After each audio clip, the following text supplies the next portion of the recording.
In the heart of London lies a beautiful garden containing the largest and most diverse collection of living plants on Earth. Visit the world of plants in a day at the Royal Botanic Gardens, Kew. Kew Gardens began life as a small 9-acre physic garden started by Princess Augusta in 1759. The Royal Botanic Gardens, as they're now called, are well named, having evolved from 2 royal pleasure grounds. The Prince and Princess of Wales, who were to become George II and Queen Caroline, leased Richmond Lodge and its gardens in 1718, while soon after their son Frederick and later his wife, Princess Augusta, took up residence in Kew. The royals didn't get on, Queen Caroline describing her son as the greatest ass and the greatest liar. Their boundary was ironically called Love Lane, and is marked today by perhaps the more appropriately named and prickly Holly Walk. After Frederick's death in 1751, a close family friend and good plantsman, the Earl of Bute, started to implement his plan to build for Princess Augusta an exotic garden to contain all the plants on Earth. The story of Kew had begun.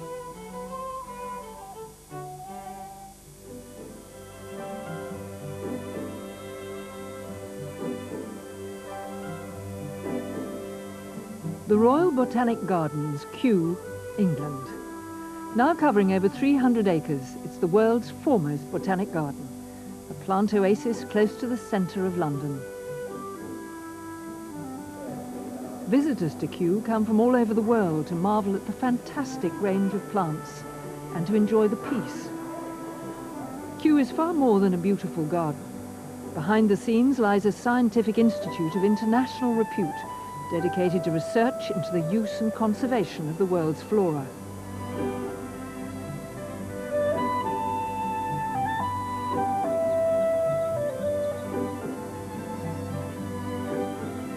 There is something to see and do at any time of the year. Even during cold winter days, safe in the protection of the temperate house, the winter flowering camellias and rhododendrons provide a riot of colour, as do the orchids in the Princess of Wales Conservatory. And outside, flowers brave the cold and promise spring. 1.5 million crocuses carpet the ground in early spring at Kew, followed by clouds of cherry blossom. Then the bluebells appear in their thousands, filling the air with their subtle perfume. High summer brings more formal bedding in herbaceous plants. And later, the subtler tones of autumn with its golden grasses.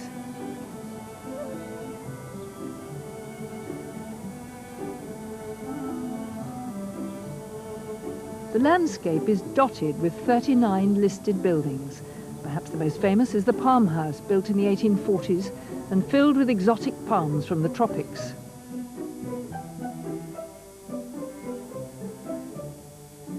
Built at the end of the 19th century, the Temperate House, all 4,800 square metres of it, is the largest greenhouse at Kew.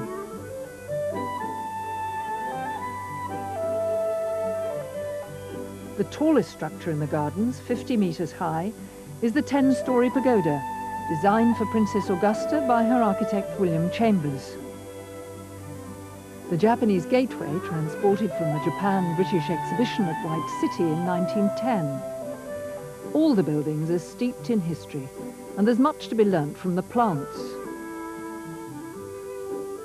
People have flocked to Kew since the gardens were given to the nation in 1841 to marvel at the wonders of the plant kingdom. And now today there are thousands of fascinating specimens. Rare flowers saved from extinction. The largest water lily in the world. The oldest pot plant. The largest seed. And rhododendrons collected from the Hooker expedition to the Himalayas in the 1840s.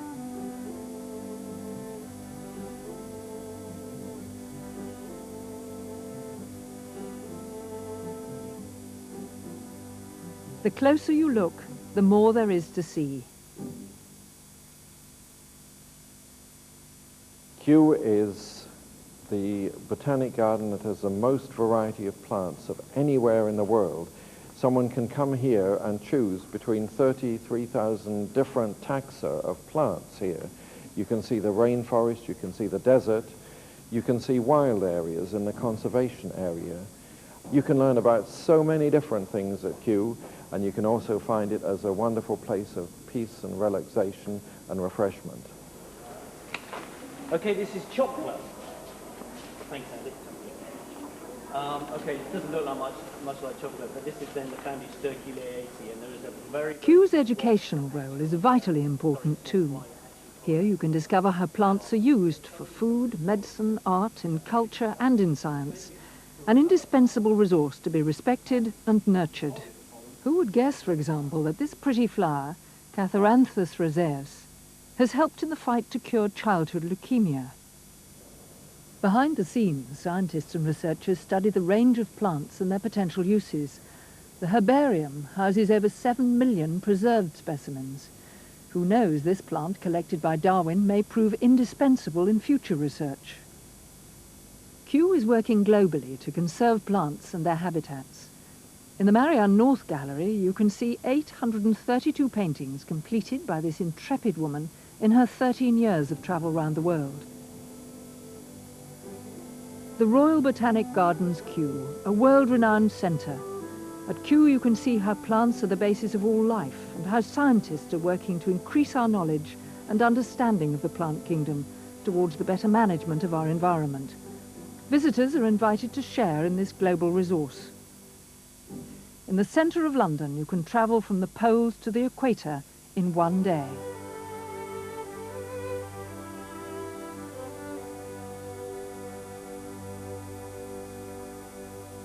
Our journey starts in the wet tropics in the Princess of Wales Conservatory and the spectacular Victorian Palm House, where you can see a great many of the world's tropical plants.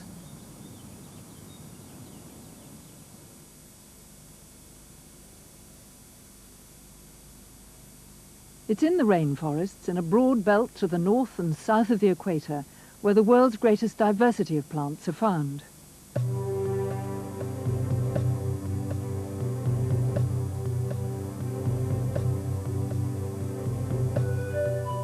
Huge green giants stretch up to the sky.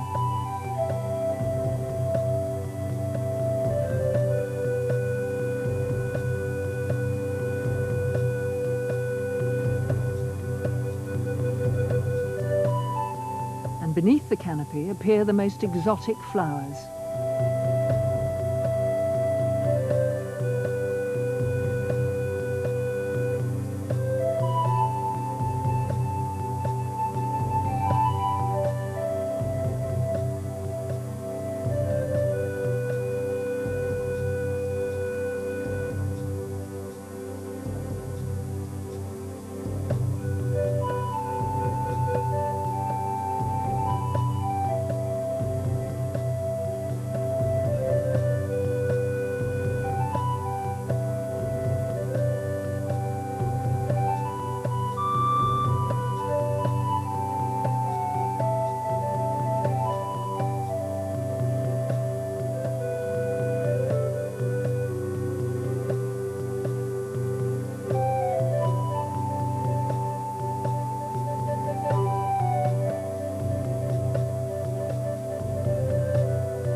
Rising up from the forest floor, ferns and colourful foliage thrive in the darkness.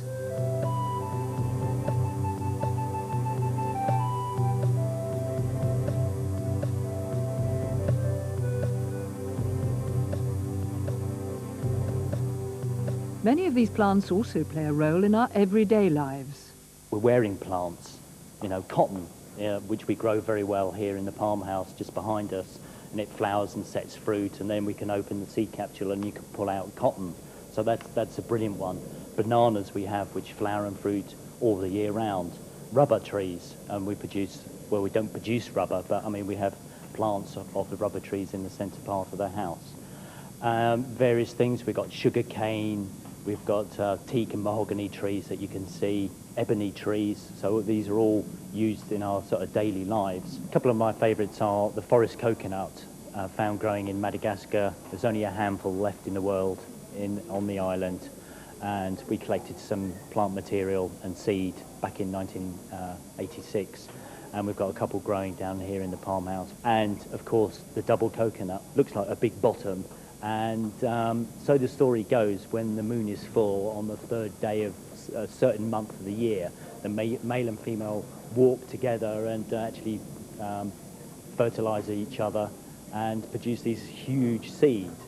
The palm house, originally built for palms and tropical curiosities, it now has another role as a living plant collection and basis for research into the conservation of the world's rainforests. The water lily house, erected 4 years after the palm house, was the widest single-span glasshouse of its day, designed to maximise the water area. Built to house the giant water lily, which unfortunately didn't flourish here, it has suited the needs of other beautiful water lilies.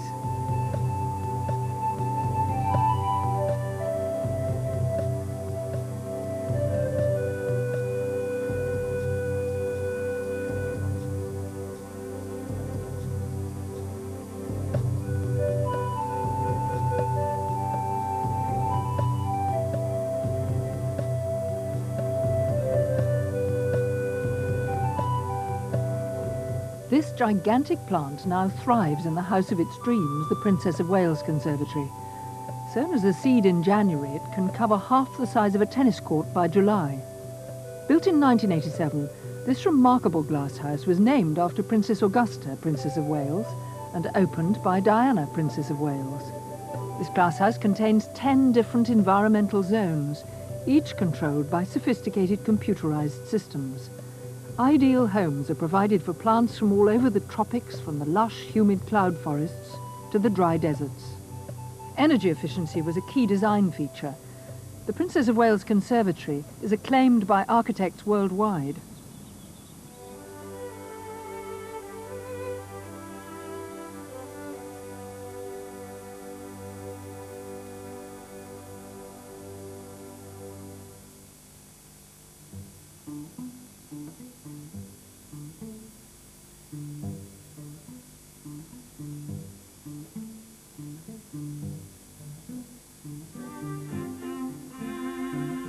The plants of the dry tropics, many located in the Princess of Wales Conservatory, have adapted to very special conditions.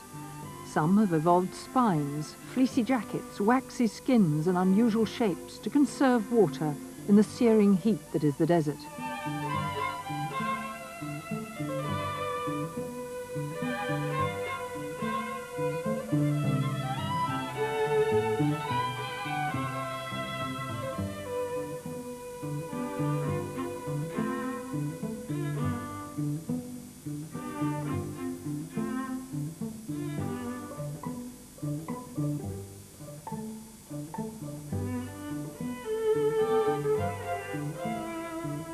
These plants have many uses too.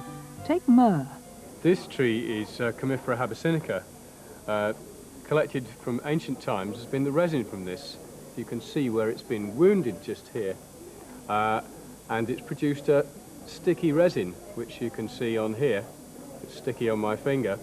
When it's dried, it can be used for a number of different medicinal purposes. It was the antiseptic of its day, which is what made it a very valuable gift in biblical times.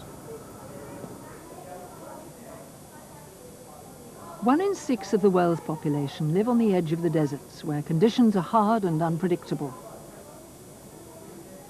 Drought, sometimes coupled with inappropriate farming techniques, has meant that these semi-arid lands have become one of the world's most threatened ecosystems. Kew scientists are finding out more about these plants, studying their use as sustainable crops for food, fuel, fodder and medicine, and also working towards halting the spread of deserts.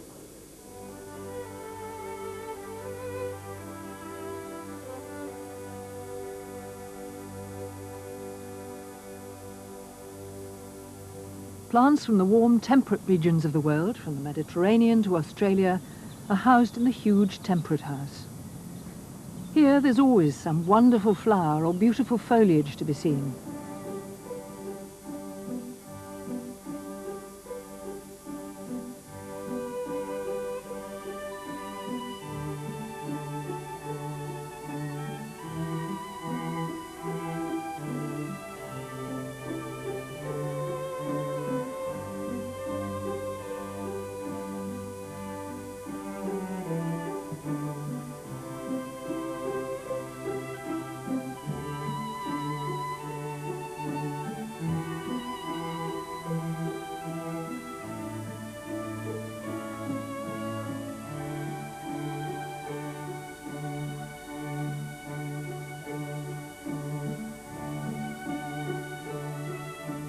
In the Temperate House, you can travel round the world like the plant hunters before you, as the collection is laid out geographically.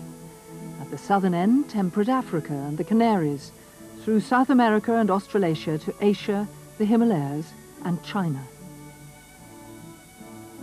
This Chilean wine palm, the largest tree under glass at Kew, was grown from a seed in 1843. Endangered in the wild, now a new plant is being nurtured. Encephalatos woodsii, one of the rarest plants in cultivation at Kew, grown from a branch of the only plant ever found in the wild, and one of the last surviving specimens in the world. Kew is ensuring that this rare beauty, Mauritius campanula, is not the last. Scientists are propagating this fragile plant so that it can be returned to the wild. As well as the rarities, useful crop plants abound. The rice paper plant, chilies, lemons, olives, and the Japanese banana grown for its fibre. Although it may not look much, this plant has saved millions of lives. It's cinchona, and from it we get the drug quinine, which has been used so successfully against malaria.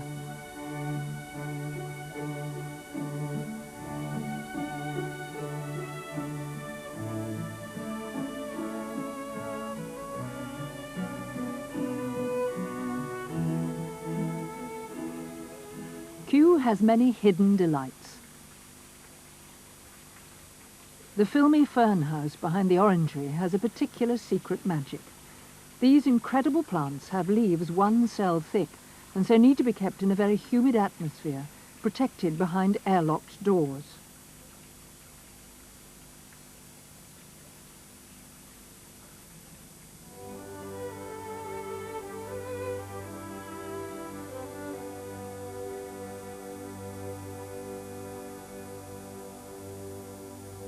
A journey through the temperate regions of the world takes us outside in the gardens at Kew. Formal bedding and herbaceous borders have a role too.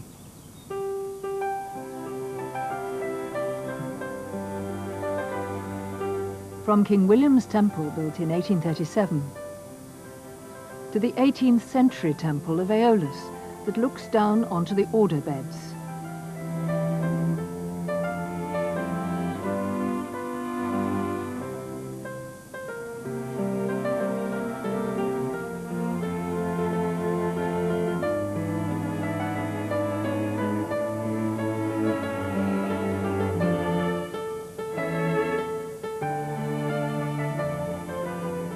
This whole area here, surrounded by walls, was originally the vegetable garden for Kew Palace over in that direction, where the royal family lived. In the 1845, that year, Queen Victoria handed it over to the state, and so it was part of Kew Gardens from then on. Then it was designated as a Bentham and Hooker system of family layouts, and this was all done so that people can study the relationship between one family and the other and how certain plant characteristics do follow on. There are 51 families of plants here in 126 beds. Well, the incredible thing about herbaceous plants, you have to collect the seed every year, you have to sow most of them, and so you watch them grow up and develop, flower and set seed and then basically either die because they're annuals and biennials, or they go down into their rootstock and disappear for the winter, and then there's absolutely nothing here till the next spring when it all starts again. And to me that's very dynamic. As well as order, there is beauty, and Kew has a wide range of themed gardens. The Duke's Garden is found behind Cambridge Cottage, which contains the Kew Gardens gallery. This beautiful walled garden provides the warmth to grow a wide range of herbaceous and slightly more tender subjects. The Queen's Garden, completed in 1969, is laid out like a 17th century garden with formal beds and hornbeam walkway. Over the path round the herb garden, the laburnum arch forms a golden tunnel with cascades of blooms in May.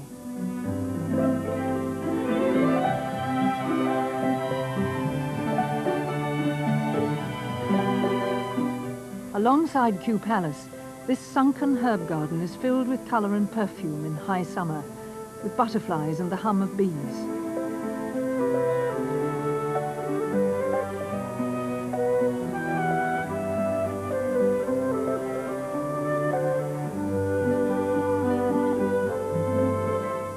The labels contain masses of fascinating advice from the Ode Herbals.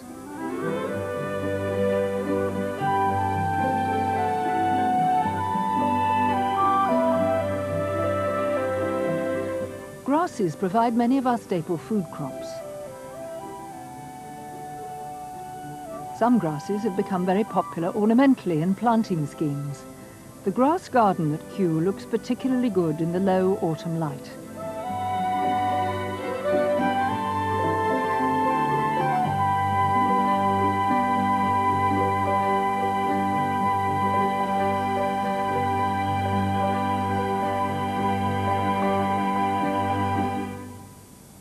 Here, in a quiet spot in the west of the gardens, lies another collection of grasses that's often overlooked.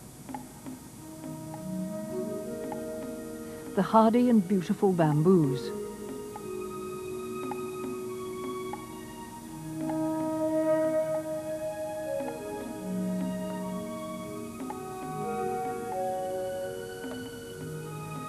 Bamboos, supposed to cleanse the soul, flank the entrance to the sensory garden.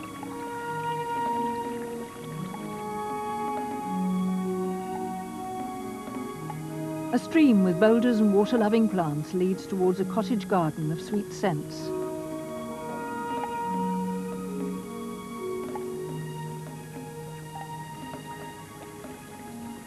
Sounds of water create a peaceful haven.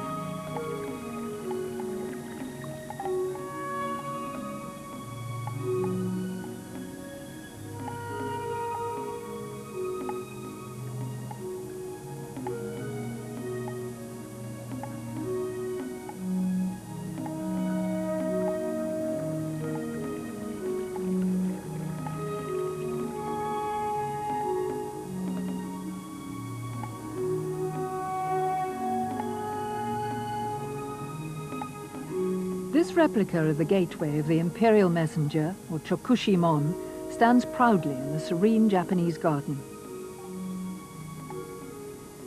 Roofed with a thick layer of cedar bark shingles, the gateway is carved from the close-grained wood of the hinoki cypress, one of the most important timber trees in Japan, held as sacred by followers of the Shinto faith. Many of the flowers that we grow in our own gardens were first discovered in remote corners of the world. In the woodland garden, Cardiocrinum giganteum, Yunanense, found wild in west and central China. Plantsmen's delights abound from this rare Narcissus redinganorum from Valencia to this little beauty, Virginia crassifolia pacifica, collected by Kew botanists in Russia. Closer to home, the bluebell. In the spring, they surround Queen Charlotte's cottage, the picnic lodge of Queen Charlotte, George III's wife. Queen Victoria donated the cottage to Kew on the condition that the bluebells were left undisturbed. The grounds of the Queen's cottage formed Kew's first nature reserve, created by royal command. Wildlife abounds. Well over 100 species of birds have been spotted here. The Arboretum, designed by Nesfield for the first official director, William Hooker, in 1844, brought shape and form to the botanical and educational collection, with magnificent vistas drawing the visitor out. Kew is one of the world's most important, fully documented living libraries of trees. Several of these trees, known as the Old Lions, date from the 1700s, including this magnificent ginkgo biloba, which appears likely to enjoy many more years of vigorous growth. And the locust tree, Robinia pseudoacacia, its gnarled branches showing its age.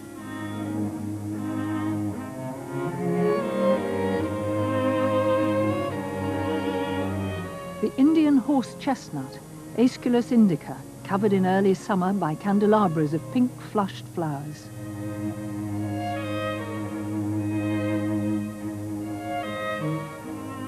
The venerable oriental plane, Platanus orientalis.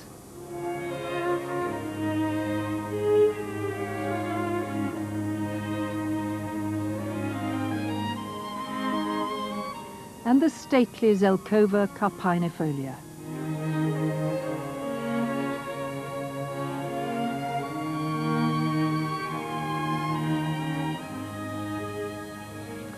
This is the Sophra japonica, the Chinese pagoda tree, one of the old lions, planted in 1762. So it's very popular with the visitors. They're constantly coming to see it.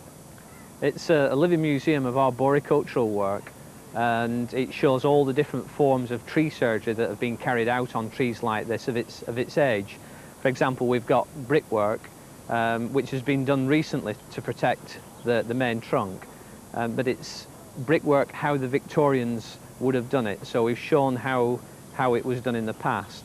And then just to prolong the species, we have a young specimen planted in 1985 of the same species, but collected from the wild in South Korea to replace it when it eventually dies. In the Arboretum here at Kew are over 9,000 trees, from young 2-year-olds to mature specimens, of which there are over 2,000 different taxa. Including all woody plants, trees or shrubs, there are about 30,000 plantings in the gardens. When Tony and other collectors go out on field expeditions, they collect many important tree seeds and herbarium specimens. These are often from areas where the tree populations are decreasing because of over-harvesting, fires and grazing animals. We got a reading on the Trimble. 46. They make detailed recordings of the conditions that the trees grow in. The seeds are then grown on at Kew. If that tree species should die out in the wild, Kew could supply material from their collection to be planted out back in the host country.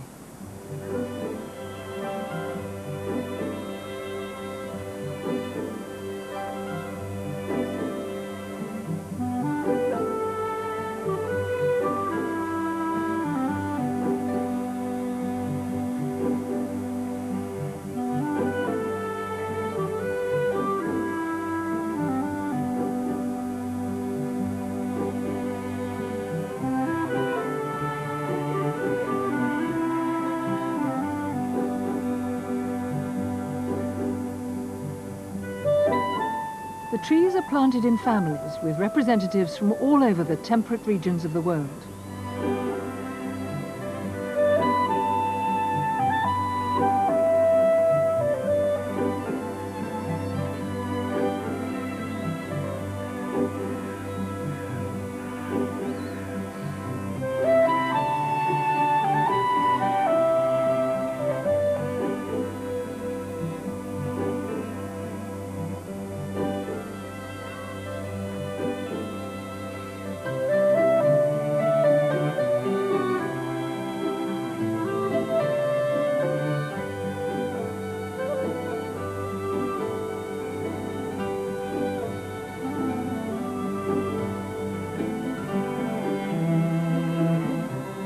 I think the beauty of the Arboretum is scale.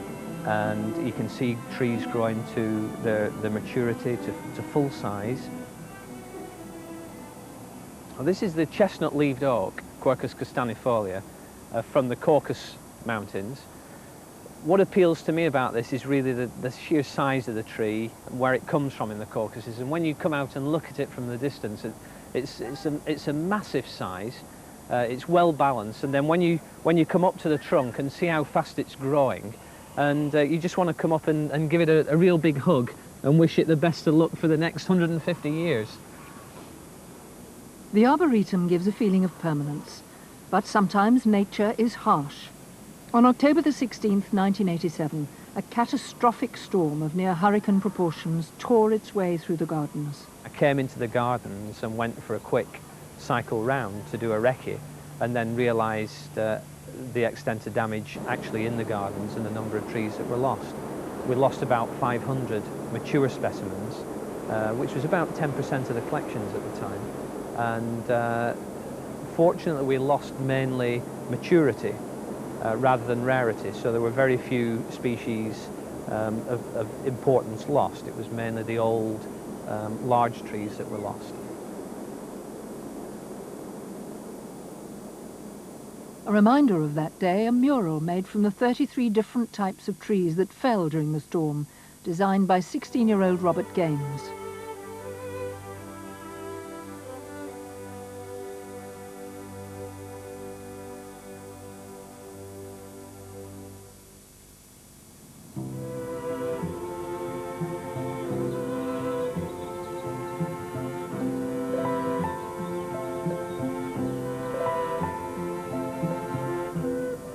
Alpines and rock plants are well adapted to harsh conditions, growing in regions near the poles and at high altitudes, even in the tropics.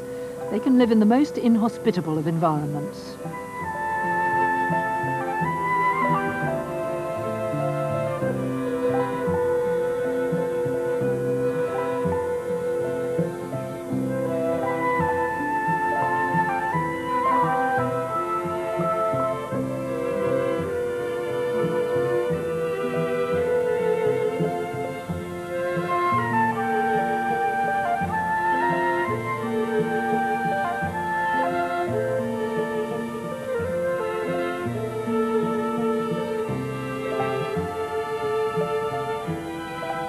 The first rock garden at Kew was built in 1882, largely to house a collection of alpine plants that was donated to Kew.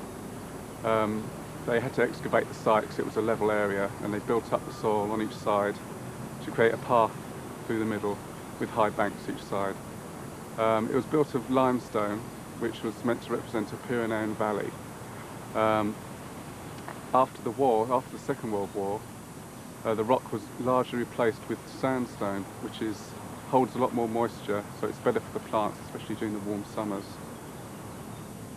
What we're doing at the moment is we're replanting the rock garden, so each section represents a different continent. So you have an Australia, New Zealand section, North America, South America, Europe and Asia, and a Mediterranean section. And we're working our way through, taking out a lot of the old plants and replacing them with new plants grown from seed from other botanic gardens or people who collect them from the wild, to grow a new range of plants on the rock garden, and also to hopefully extend the flowering season.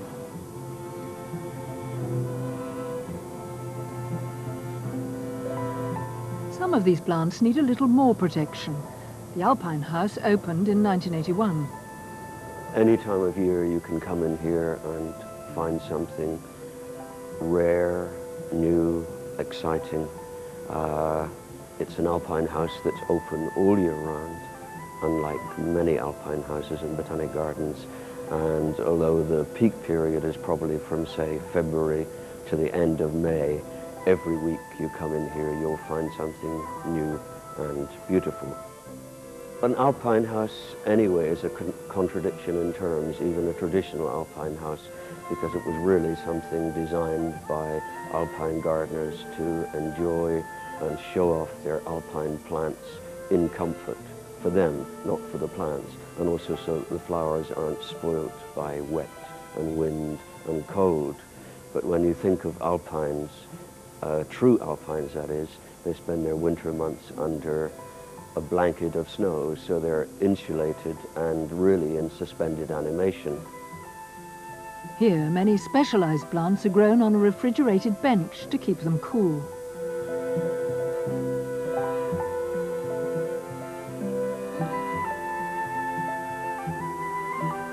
Many plants in alpine regions can be very low growing, and also, like this example of Arctostaphylos, which has very leathery and also very waxy leaves, and the wax protects them from the cold, reduces transpiration, and also in the summer months reflects harmful rays from the sun.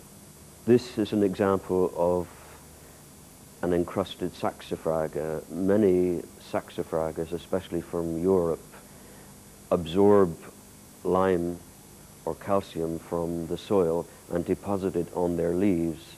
That not only reduces transpiration and gives them an extra covering against cold and wind, but again also in the summer months, being white encrusted, it reflects the worst of the harsh sunlight. The firewood plant, an example of gigantism in alpines, takes 90 years to flower and then dies. It was thought to be nearly extinct in its native home in the Andes. Fortunately, an expedition sent out from Kew discovered a whole new valley of these plants.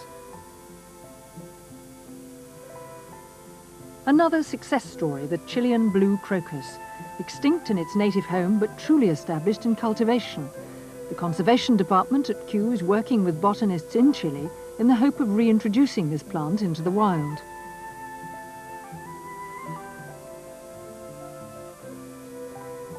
Kew has the largest collection of Juno iris in the world. The alpines, beautiful plants in fragile environments.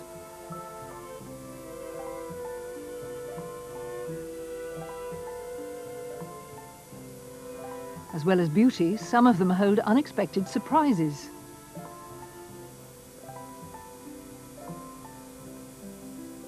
I remember about 3 years ago or 5 years ago when it flowered the first time, the student opened the doors to the alpine house in the morning and was physically knocked back by the smell of this plant.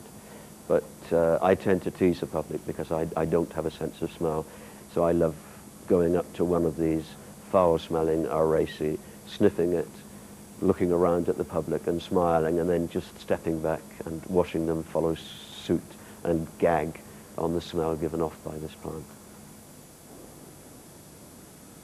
This journey through the plants of Kew has taken us on a whistle-stop tour from the heat of the rainforest to the cold of the mountains. However, at Kew there is one other area of the planet that is not forgotten. The most global garden of them all is the ocean.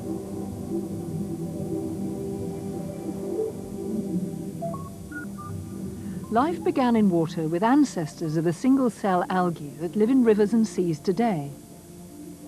Beneath the palm house, you can get a glimpse of this underwater world. An astounding range of highly specialized plants from seaweeds to mangroves and beyond.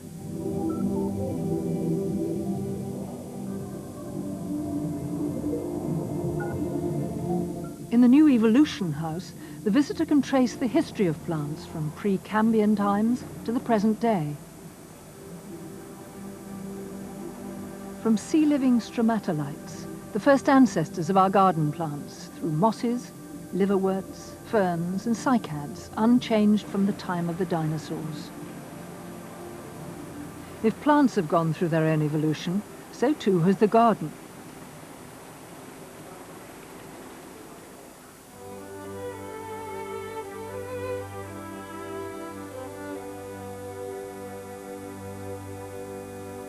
George III came to the throne in 1760 and inherited both Kew estates in 1772. Known as Mad King George due to his illness, he employed Capability Brown in 1764 to re-landscape Richmond Gardens. The only surviving evidence of Brown's work is the Hollow Walk, now the Rhododendron Dell. Sir Joseph Banks, botanist and adventurer, met George III at Kew in 1771. He soon became established as Kew's unofficial head. Banks appointed plant collectors to travel the world in search of new plants, introducing over 7,000 plants to Kew.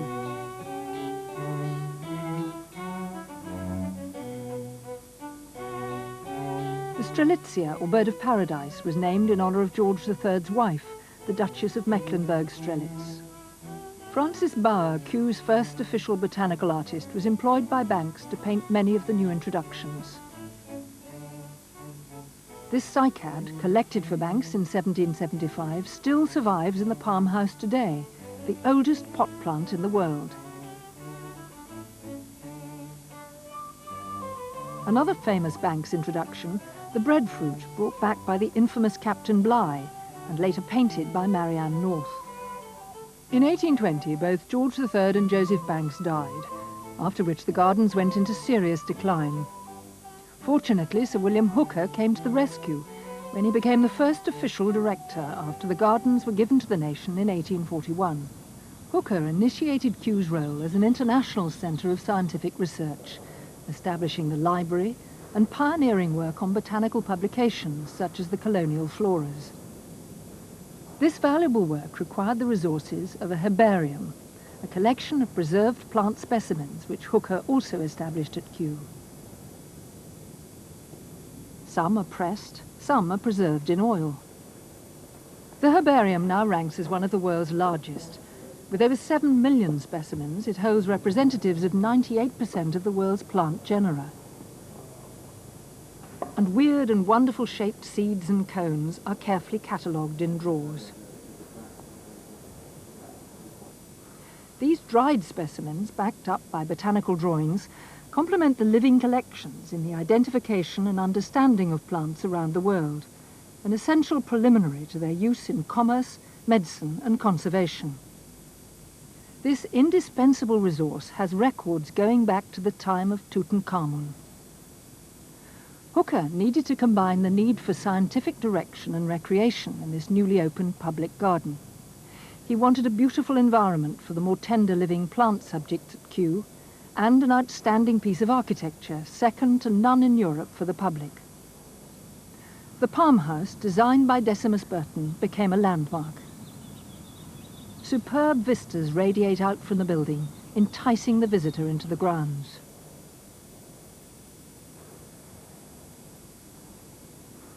Hooker also combined science and public interest by setting up a museum of economic botany, so that visitors could see the myriad products made from plants.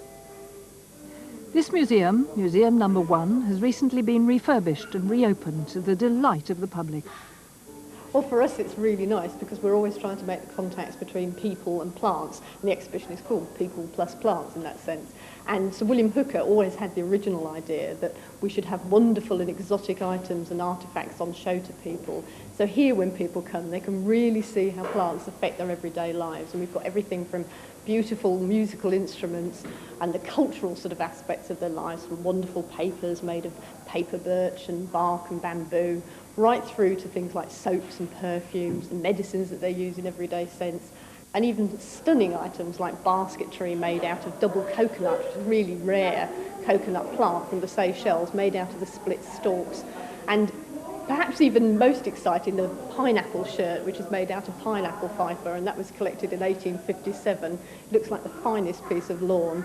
So there's some really stunning items. The King of Tonga's train that he used, which was reputably 3.2 kilometres. Well, we've got a piece of that here in the collections too. So I think there's something for everybody, whether it's a medicine, a food that we use, transport, so rubber dentures to rubber tyres even. There's something for everybody here, and something that they can relate to in their everyday lives while looking at how important those plants are. And in a fun setting, there's lots of interactives for people to play with, lots of things that they can lift up the flaps and examine, or even computer programs to test out their knowledge on where plants came from that they eat and use in their everyday lives. So for me, that's really nice to see people kind of touching, playing, seeing and admiring, and really making that sort of awareness count.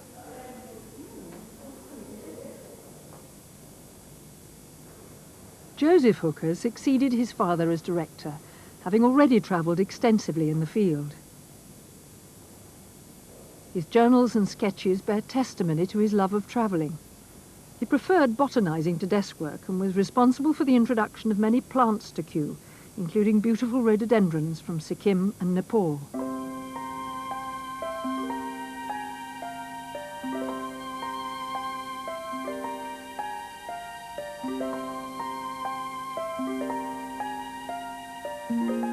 also provided great inspiration to the remarkable artist Marianne North. After her father's death, she set off in 1871 at the age of 40, easel on her back, to cover the main continents of the world. It was this flower, Amherstia nobilis, shown to her by Sir William Hooker in the Palm House, that inspired her travels.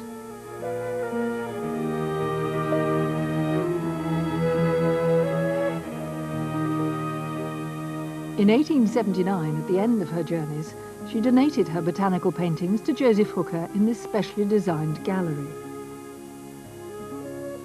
She asked for tea and coffee to be served to visitors as they came in. Hooker refused, and not wanting to be beaten, she painted them above the doorways. The Hookers identified many economic plants, while the next director, Thistleton Dyer, Joseph's son-in-law, made Kew the centre for economic intelligence, advising on the introduction of new crops, strengthening links with the colonies and botanic gardens worldwide. Subsequent directors have all contributed to this tradition. Kew's most important function is as a storehouse of botanical information on the crops of the empire. Every day the director receives inquiries from the dominions and colonies. Which type of lavender will flourish in the highlands of Kenya? Can new varieties of pineapple be suggested for growing near Singapore? Planters and agricultural departments throughout the empire are constantly writing for advice on such points. But Kew distributes more than information. In 1860, quinine was introduced from South America to Kew and from Kew to the east. 16 years later, rubber traveled the same route, and 1,000 young plants from Kew were used to start the vast Malayan rubber industry. In summer, visitors pour through the turnstiles, sometimes at the rate of 70 or 80,000 a day, almost as many as for a cup final. They come from all over the world to share the glories of Kew. Gardeners and botanists, trippers up for the day, old ladies taking the sun, all of them finding just what they are seeking amongst the lawns and woodlands of Kew. Many visitors today still remember putting the penny in the turnstile.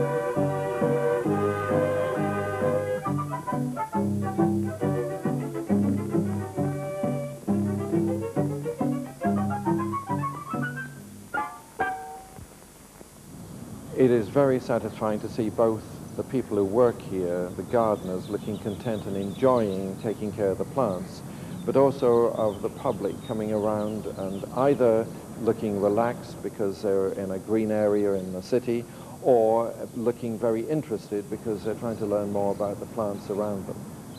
We definitely don't just want people to be impressed by what we have here. We have to get a message over to the public. The mission of Kew has changed much more towards the conservation of natural habitats, not only the rainforests, the deserts, all in the world, but here in the Palm House, the central message is that people need to take an interest to support the conservation of rainforests, as we are doing with our research at Kew.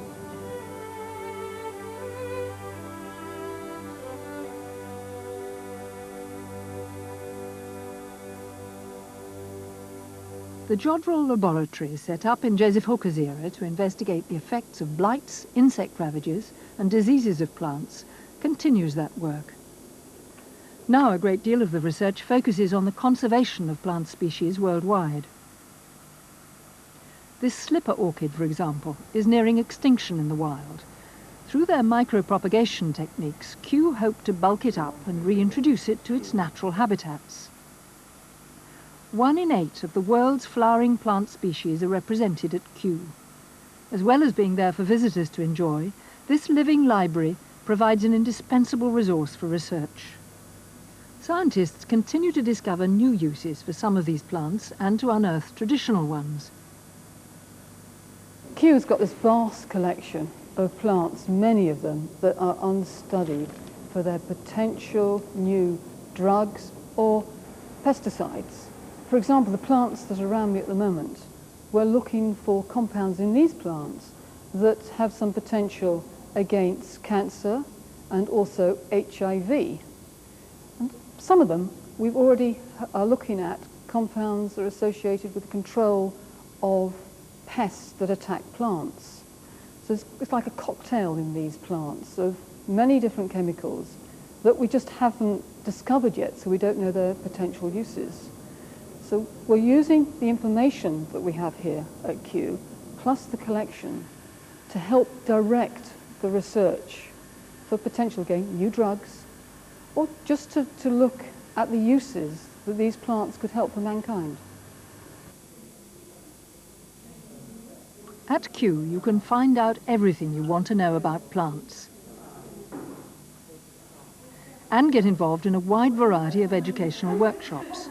Take this one on paper making. The typical palm leaves are these fan leaves, or the feather palms. But this is what's called a fishtail palm. It's a tree that's native to Papua New Guinea, and you can see it's producing a tremendous amount of flower. Kew also organises tours for all ages. These are rather interesting. These orchids are called slipper orchids. And they're called slipper orchids because they've got this big sort of cup, slipper-shaped cup. For school children, we have a whole massive kind of, interactive programs with kids, taking them on tours, explaining processes, wonderful games for them to play, really just to appreciate and get an empathy with plants and an empathy with the sort of natural world and look at how plants are important in their lives. We have around 70,000 artefacts at Kew, and we've got some very specific examples of how people use plants in an everyday sense. There's a lovely programme that we run called Queer Gear, getting people to explore some of the kind of more exotic fruits and tropical fruits.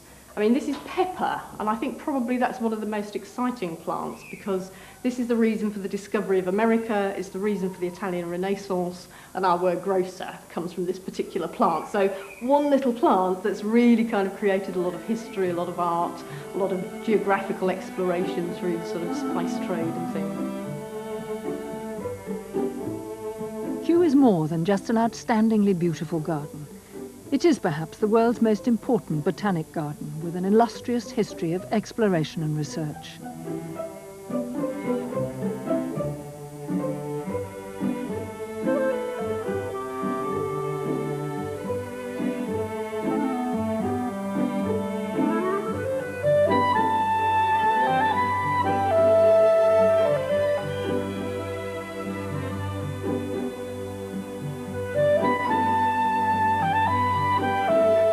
Whether you want to marvel at the plants of our planet, take a global tour, delve back in time, glimpse into the future, or simply have a relaxing day out, come to the Royal Botanic Gardens, Kew.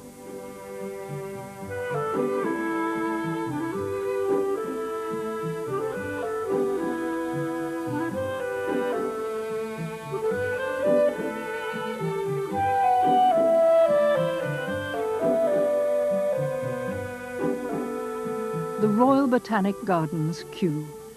Beauty, science, education and entertainment.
If you want to visit Kew, the gardens are open every day of the year except Christmas Day and New Year's Day, at the following times.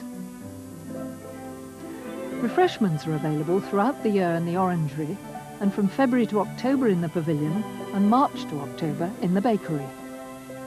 There are two shops located in the Victoria Gate Visitor Centre and the orangery, containing a wide range of books and gifts inspired by the plants themselves. You can help to support Kew's International Conservation Programme by becoming a friend of Kew and writing to this address. The Friends of Kew help to finance the vital work that Kew is doing, gain free entrance to the gardens and many associated gardens, receive a high-quality magazine, and run a full programme of events from tours in the gardens to longer tours in the real global gardens from the Amazon to China. For details on transport, guided tours, access for the disabled and educational services, contact the Inquiry Unit at Kew.